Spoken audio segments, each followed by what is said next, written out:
உன்னை விட்டு விலகி போனாலும் கூட உன்னுடைய இயல்பு மாறாதவரை உனக்கு எந்த இழப்புமே இல்லை என்பதை புரிந்து கொள்.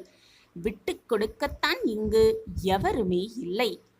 புரிதல்கள் இல்லாமல் விட்டு விலகி செல்ல 1000 பேர் இருந்து கொண்டுதான் இருக்கிறார்கள்.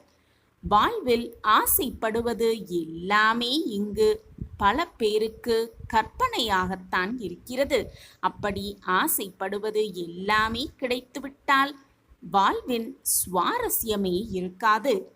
எது எப்பொழுது எப்படி கிடைக்க வேண்டும் என்பதை முடிவு செய்வது உன்னை படைத்த அந்த இறைவன் என்பதை தெரிந்து கொள். உனக்கு எது கிடைக்க வேண்டும் என்பதை முடிவு செய்து கிடைக்க வேண்டிய நேரத்தில், கொடுக்க வேண்டிய நேரத்தில் எல்லாமே உனக்கு கிடைக்கும்படி உன்னை படைத்த இறைவன் கொடுப்பார் என்ற நம்பிக்கையோடு இரு.